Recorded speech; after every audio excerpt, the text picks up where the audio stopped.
Thank you. Yeah, my apologies for the delay in starting today's seminar. I just returned from India. I have been in India for about 6 to 8 months over the last 1 year. So I'm not running on Indian time. I'm still running on my usual Singaporean time. The problem is we had a problem with the podium, so now that is sorted out. We can start now about 15 minutes later.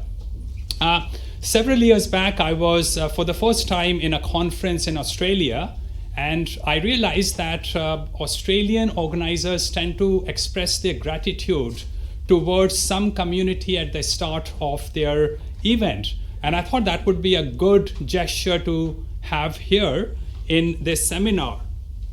I want to thank Canadian truckers who rose against the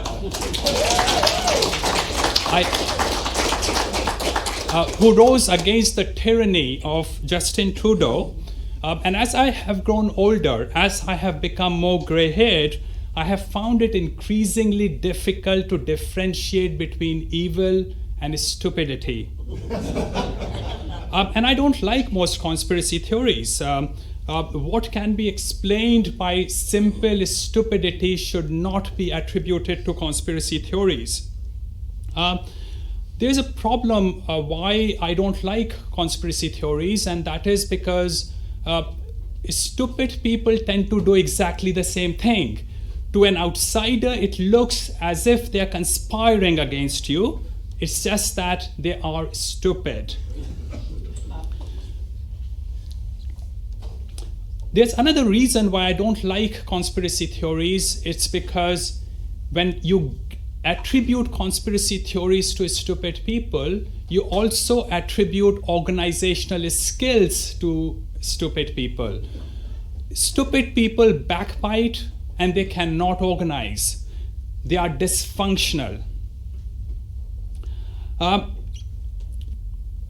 Trudeau and his cabinet and the kind of people we have come to elect, and I have no clue how these Canadian women and men ended up voting for Trudeau, Kamala Harris and Biden in the US. And I grew up in India, and I recognize that people have a tendency in that country, a backward, uneducated tribal country, to vote for tribal leaders. But how did Canada and the US came to that stage? I have no clue. The interesting thing is that Trudeau is not necessarily evil-minded in my view. He is he's not conspiring against you. He's just simplistic, who went to maybe an Ivy League college, maybe not, but he had a defined, linear, non-complex upbringing where electricity and water always worked. And with his background, he thinks everything can be operated with a switch or the way he used his water taps. Justin Trudeau is a true embodiment of what has come to be known as woke.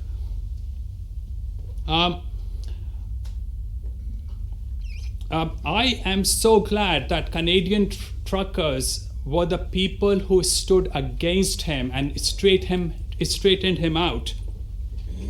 Now remember, it was a small bunch of crowd, but they not only preserved and helped Canada not get more tyrannical as far as COVID was concerned, but those Canadian truckers enabled protests to start in the US and elsewhere in Europe. The end result was that the UK completely pulled out of all COVID craziness. We have no way of knowing what the situation would have been had Canadian truckers not protested, but my guess is that the world would have been a much more tyrannical place were they not there. So thank you again, Canadian truckers. I want to invite our first speaker, Dr. Walter Block. He is among the most influential libertarian scholars. He is a leading Austrian school economist and our local guru in Vancouver. He's a senior fellow at the Mises Institute in Alabama, the US. He's an author of hundreds of articles in professional journals and a couple of dozens of books. He lectures widely on college campuses and appears regularly on television and radio shows. I'm proud to have been offered an essay in one of his forthcoming books. Ladies and gentlemen, please give a warm welcome to Dr. Walter Block.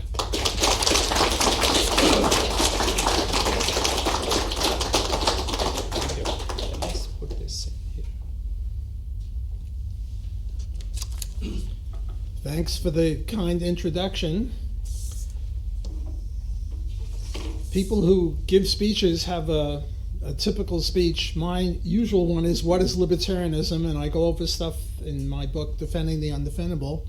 But this is a room full of people who are excellent libertarians, so I'm not going to do that. What I'm going to do instead is talk about issues where libertarians are divided. And I'm going to start off with abortion, and I'll spend most of my time on that because that's the way this was announced. But I also want to mention the following issues: voluntary slavery, immigration, Israel, Russia versus Ukraine, China versus Taiwan, and COVID. Those are all issues where libertarians are divided, and I figured it'd be a lot of fun to talk about stuff like that. So let me start on abortion. Abortion is a very divisive issue. You have Ron Paul, who is pro-life.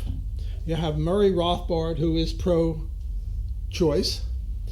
You can't get two more highly credentialed libertarians than Murray and Ron, and yet they're 180 degrees apart. And I think they're both wrong, and the correct issue, or the correct answer, is something that I concocted out of the whole cloth, namely evictionism. So what's going on here? How do I get to evictionism, and what is evictionism? Well, the pro-choice people say the woman has a right to evict, namely rid herself of the fetus, and also to kill the fetus.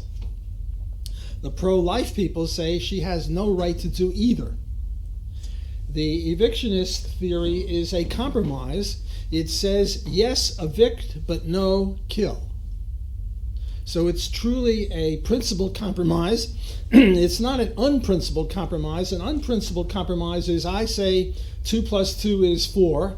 You say 2 + 2 is 6. So we compromise and we say 2 + 2 is 5. Well, that's a compromise, but it's not principled, because you can't deduce 2 + 2 = 5 from anything except that you want to compromise. So I'm saying that evictionism, namely the woman has a right to evict the baby, but not to kill the baby, is truly a compromise, because it sort of splits the baby in half, so to speak. Namely, it takes part of pro-life and part of pro-choice and compromises between the two. When does human life start?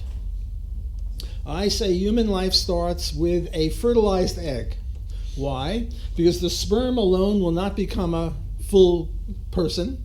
The egg alone will not become a full person, but the fertilized egg will if it's in the right spot.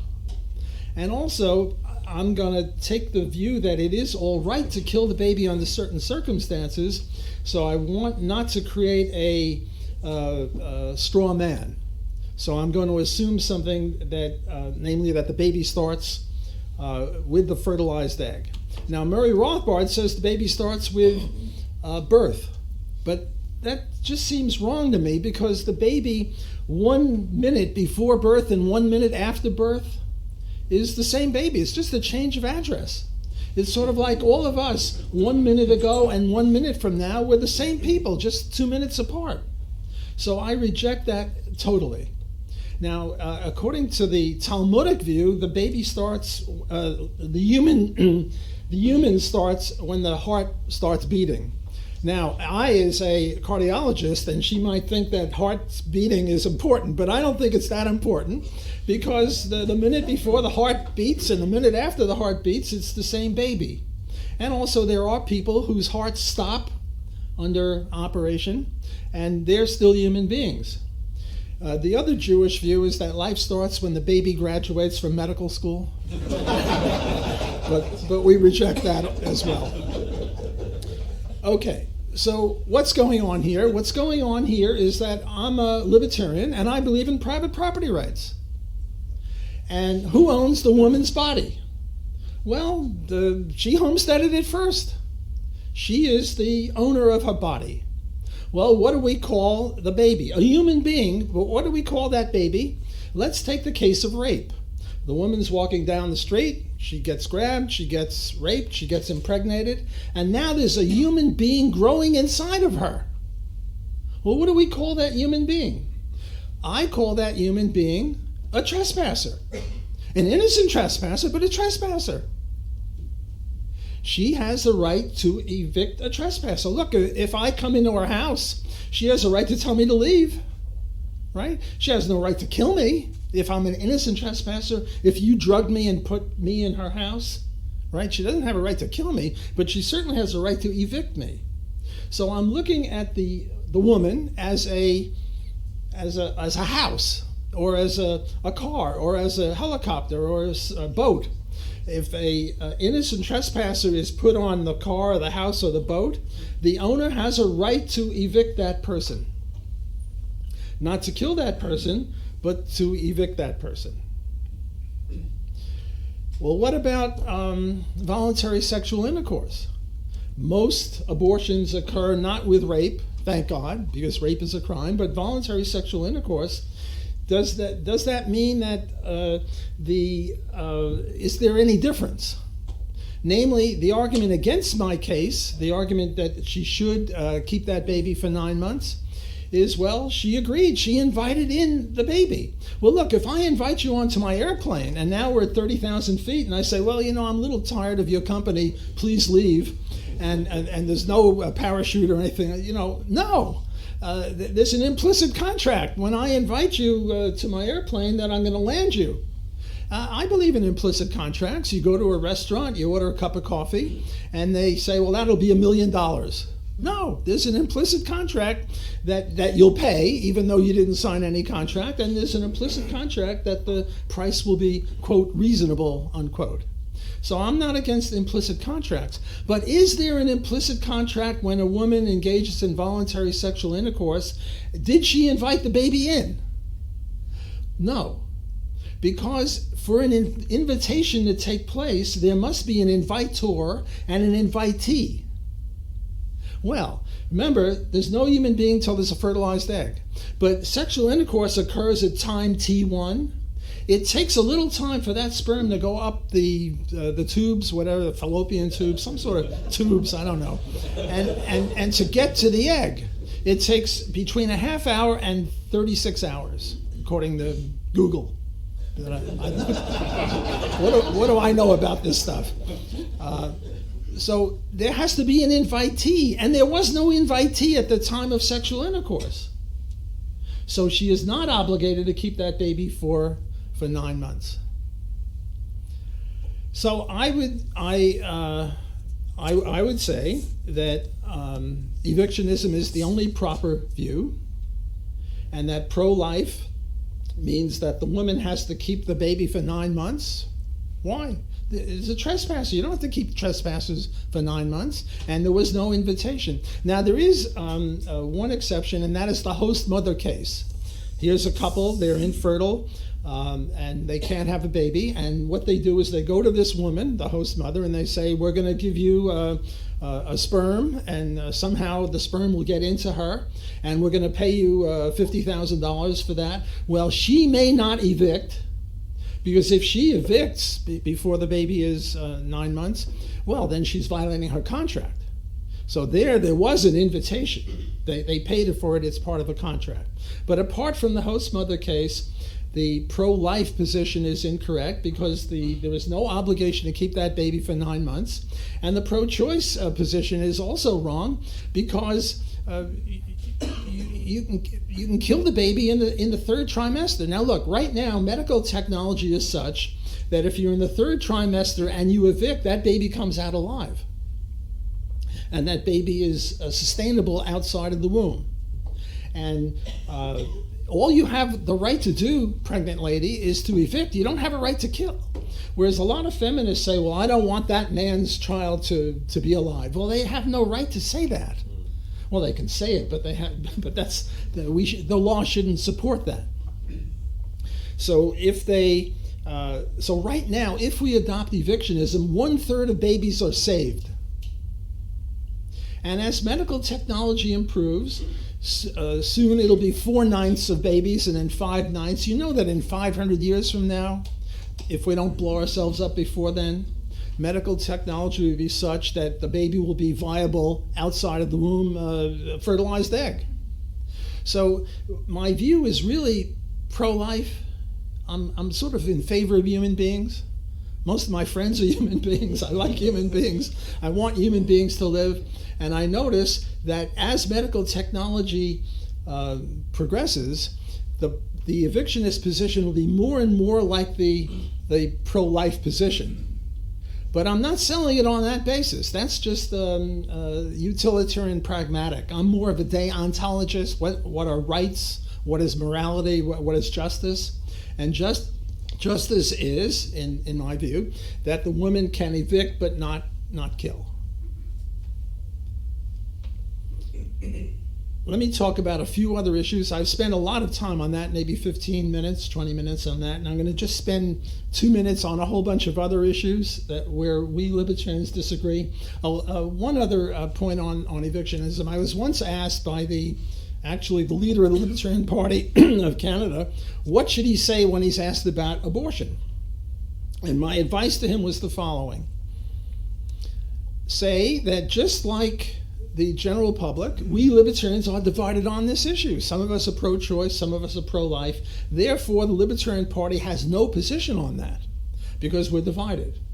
However, if you want to hear my position, I'll talk to you after I'm behind the podium here, and I'll give you my position. But right now I'm speaking as the leader of the Libertarian Party, and we have no position on that. I think that would be the correct view. Or take the correct view, namely evictionism. But then again, the libertarian people haven't agreed to this. So if you're the leader of the Libertarian Party, or you're speaking in behalf of the Libertarian Party, I think the proper thing is to say, look, we don't agree on everything. We have no position on that.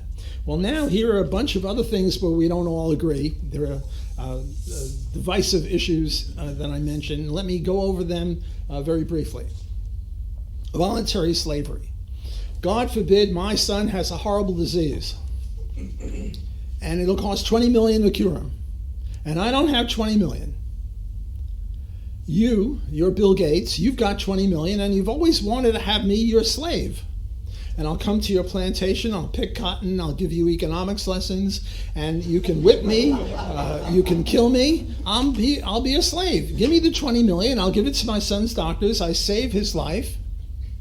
And there's mutual benefit. I'm now speaking as an Austrian economist. Every voluntary act is every commercial act of voluntary is mutually beneficial. How do I gain? I value my son's life more than my freedom. How do you gain, Mr. Bill Gates? Well, you value my servitude more than the $20 million. So we each gain. And if we're not allowed to have these voluntary contracts, my son dies, and I don't much like that. Now, the argument, Murray Rothbard is against this, and Stefan Kinsella is against this, and they're very bright libertarians, but I think they're wrong. Robert Nozick and I are buddies on this one, although I don't agree with Nozick on everything, but I think Nozick and I are correct on the legitimacy of voluntary slavery. The argument against this is, well, you can't alienate the will.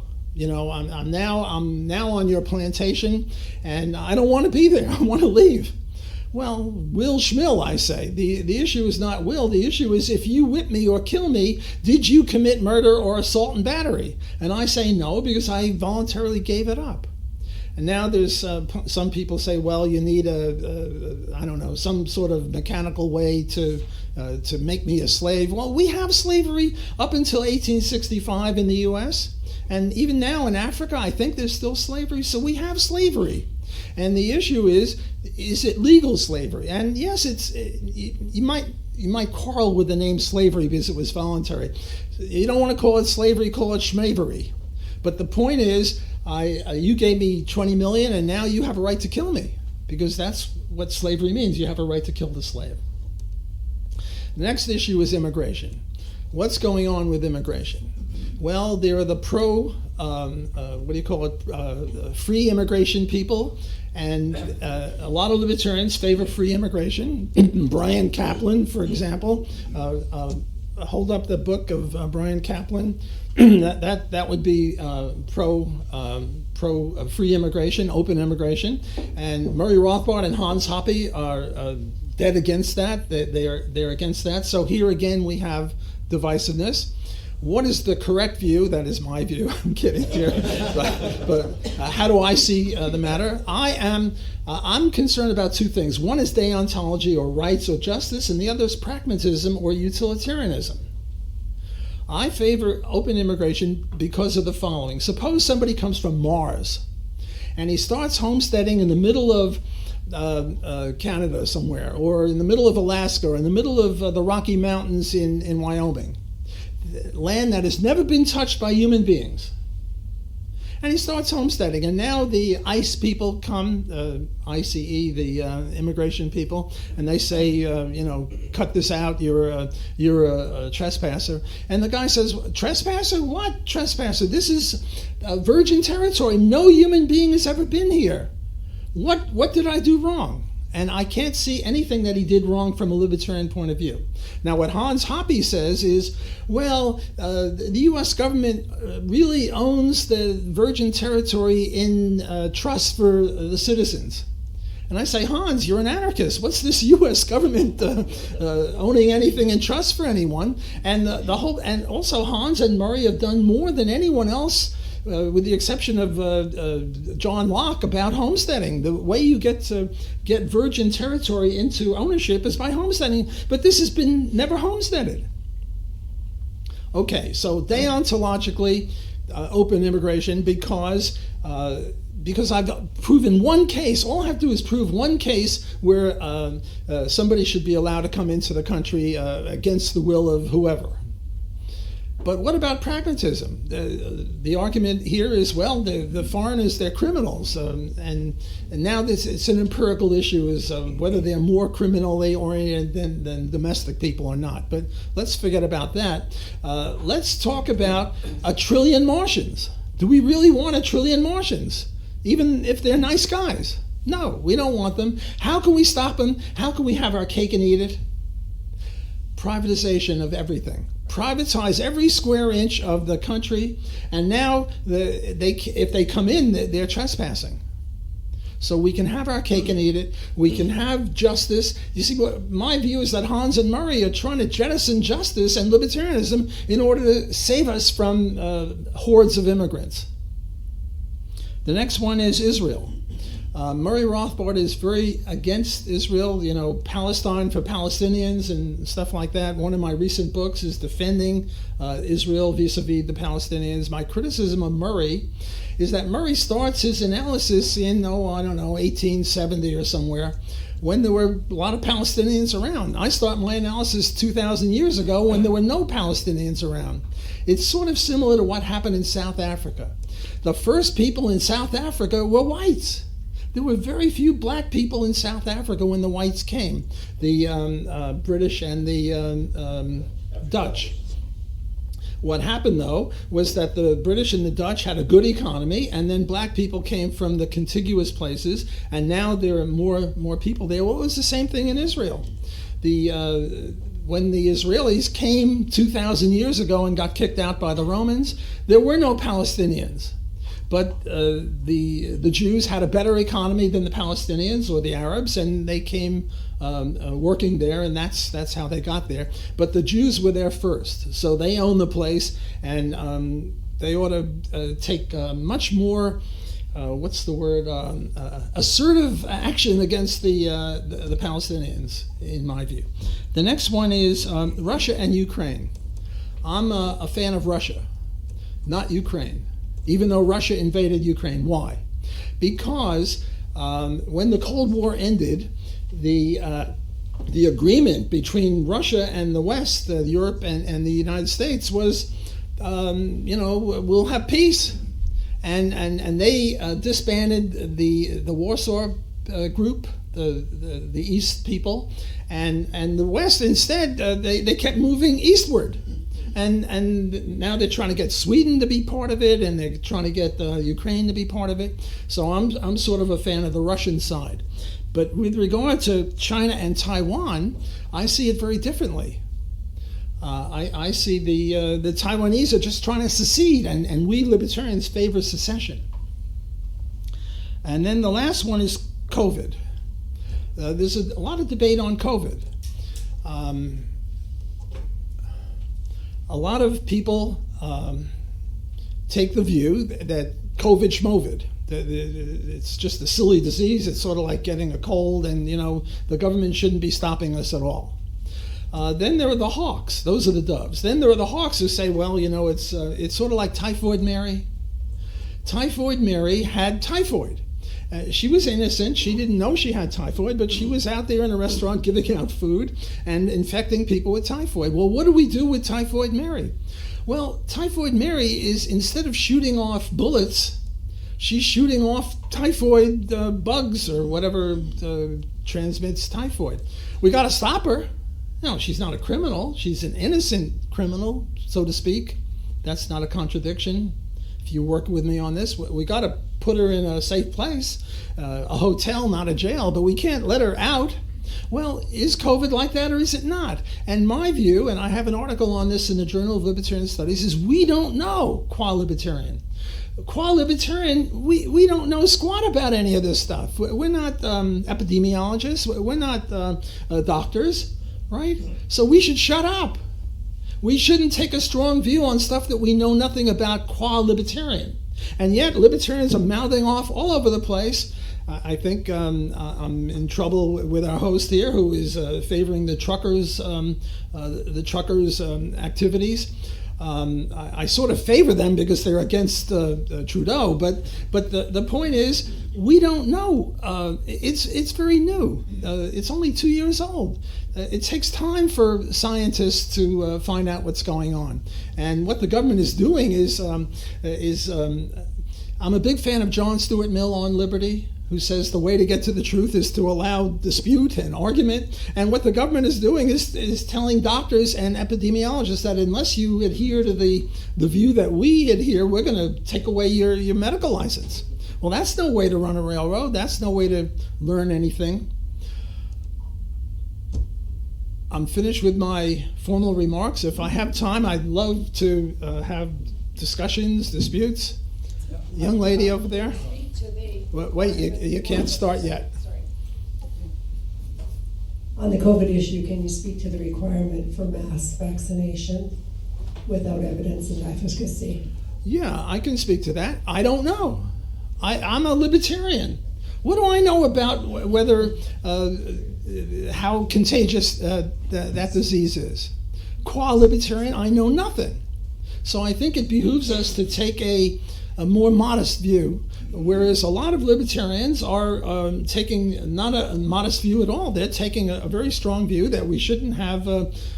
Look, if what one possibility is that I have a right as not the government, but as a private defense agency, to come to you and say, I'm going to stick something in your arm whether you like it or not. Because if I don't, you're going to infect people, you're going to sneeze or exhale, and you're going to infect somebody 20 miles away.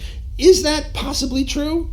Well, I don't know that it's not true as a libertarian. Well, if it is true, I have a right to stop you, namely to stick something in your arm and put some medicine in you, if that works. But we don't know that. So I think that the proper libertarian view on that is one of modesty. Thank you, Doctor, for coming in and providing this. If I invest with Rick Rule in a silver mine, no matter how persuasive he is, it's a probabilistic investment. With consensual sex between a man and a woman, it's probability that you may or may not conceive. Where does probability interface with the absolute pregnancy, no pregnancy? Are we responsible for the possibility of pregnancy, both male and female, or does your contract require certainty? Well, the question is there an invitation? And just because a man and a woman have engaged in voluntary sex, there's no invitation, because for there to be an invitation, there has to be an invitee. And there is no invitee at the time of sexual intercourse, because I've established, to my satisfaction at least, that the human life doesn't start until you get a fertilized egg. But at the time of intercourse, there is no fertilized egg yet. It takes a little while for that sperm to get up to the egg, and then maybe you could say, well, there was an invitation of sorts. But even then, I think it's harsh to say it was an invitation. So I don't think that the probability deters me from saying that there was no invitation. As a physician, let me give a medical point of view on the evictionist idea. When does human life start? Well, from a medical point of view, it starts when you have an independent human being. And the crux is independent. And that is when the fetus can survive outside of the body. Now that's going to be different for every single case. But from a medical point of view, the fetus is part of the female's body, and therefore under her control, part of her life, until it can exist independently on its own. At that point, it becomes human. And if you want to have an abortion, you can have a C-section and have it born, and it'll be a premature baby. It'll have to live in an ICU or PICU for a while. But you can save its life, and it deserves to be a human being. So I think that's something that the evictionist point of view ought to take into consideration. I don't think so at all. I have 7-year-old grandchildren. They're not independent human beings. They can't exist. The 7-day-old baby can't exist on his own. Tonight we're all going to be asleep. We're not coherent when we're asleep. And then when I have 2 hips and a knee replaced, and when I had those operations, they put me out. I was asleep. I wasn't coherent. I wasn't able to take care of myself. So I don't think that the criteria able to take care of yourself is a criteria for human beings, because none of us are going to pass. Tonight we're all going to be asleep. We're not going to be able to take care of ourselves in any meaningful way. So I reject that criteria. My criteria is a fertilized egg and thereafter. Dr. Block, on COVID, you mentioned private property earlier in regard to immigration. Doesn't that apply to COVID? You have a restaurant, you demand everybody wear a mask and show proof of vaccination. I have a restaurant, hey, come in if you want. Sure. No, I agree with you there. If you have a restaurant, or right here, if Jayon says we have to wear masks or we can't wear masks, whatever he says, that's the contract, fine. I'm not talking about that. I'm talking about coming to you and jabbing something in your arm and compelling you to do it. Do I have a right to do that? It all depends upon facts. And we, qua libertarian, don't have the facts. As an economist, I believe in specialization, division of labor. Our expertise is, what should the law be? Our expertise is not on whether something is contagious or not. Walter, on the issue of abortion, how does the evictionist theory think about a situation where a woman, if she were to go through with her pregnancy, would mean that it would jeopardize her life?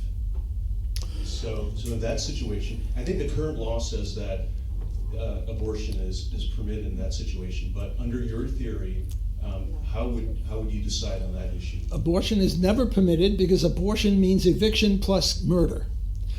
But she would have the right to evict. Now, if the only way she could save a life would be to kill, then yes, because defense, the innocent trespasser would then be an aggressor. But if there's this case, I think, I forget who it is, a very famous woman philosopher said that the baby starts growing gigantically and will burst her. Well, before the baby starts doing that and going to kill her, well, then you can evict. But there are 2 ways to evict. One is to evict and keep the baby alive. And the other way is to evict the way sometimes they do it now, and they take the head out and they take the arm out and they kill the baby in during the eviction. Well, that's murder. So I think the argument of the woman's life or the woman's health can be met by eviction. You take the baby out. And there are two ways to take the baby out. One is by killing the baby, and the other is by not killing the baby. And you should take it out in a way that you don't kill the baby. Excuse me, Walter, I don't understand that. You can't speak yet. You have to have a microphone. Walter, I don't understand, because in today's technology, my understanding is there is no way to evict without killing the baby. Can you give me an example of how that is possible? Sure, in the third trimester. Yeah, you can do a C-section anytime in the third trimester. But in the third trimester, so prior to that, the only way to evict, so a woman must remain pregnant for 6 months. No, she has the right to evict anytime she damn well feels like it. And unfortunately, for the first 6 months, the baby will die. Fortunately, it's a compromise, right? So according to evictionism, you can evict at any time you want. And in the first 6 months, that baby will die, which is why I don't want to make a straw man argument. That's why I want to say that's a human being. So in the third trimester, the baby is safe. In the first 2 trimesters, the baby is not safe. But so it's a compromise. And as medical technology improves, the third trimester will get larger and larger. Eventually, it'll be halfy-halfy. And then hopefully, eventually, any eviction will be able to be done without killing the baby. And we will have solved the problem. Wouldn't the technology maybe allow the fetus to be taken from the woman and implanted to another woman as a surrogate mother? I think they do that with cattle. At virtually any stage, they could remove the fetus and implant it. I don't know if that's possible with humans right now, but I thought they did that with cattle. Well, I think we have 2 doctors in the room who know more about. Theoretically, but not practically. Nobody's ever done it. It has to get attached. Do they do it with cattle? I don't know. I don't get cattle. That is not The other my question scope of is, practice. if you have like a freezer full of fertilized eggs, say 1,000 fertilized eggs in the freezer, and you pull the plug, would that be mass murder? It depends upon who owns the fertilized eggs. If the owner of the fertilized eggs wants to do it, the owner would have a right to. I'll have to think about that. Let me think about that one. That's a good one. This is one of the benefits of these sessions. I never thought of freezers full of fertilized eggs. I'll have to think about that one. Can I just, whoever commented about delivery? No, you can't speak until you get the microphone. Okay. About the delivery, you can deliver a baby, like he said, a C-section, but you can also induce labor, like you do in the baby's late. So you can induce labor by giving certain medication that baby can be delivered, whether it lives or not outside as a live baby. It's dependent on how developed the baby is. So. And any more questions?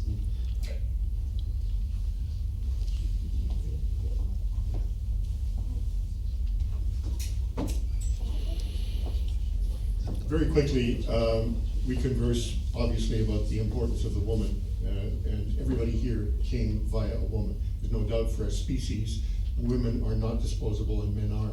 But in this circumstance, what is the responsibility of the male in this pregnancy? We seem to not have that much responsibility, or are given virtually no either say or accountability in this situation. Yeah, you're right. I didn't mention the man because the man isn't really part of this. The question is, now that the woman is pregnant, what's the what's just? Is it 50-50? No, I don't think it's 50-50. It depends on the contract. It depends upon the agreement. In the case of the host mother, the man and the woman, the couple, make a deal with the host mother and say, look, we'll give you this fertilized egg. You keep it for 9 months. And she can't evict, or if she does, she's violating the contract. But with the relationship of the man and the woman, it depends on the agreement or the contract. That would be, I think, the libertarian view. Okay. Well, thanks for your attention. Thank you very much.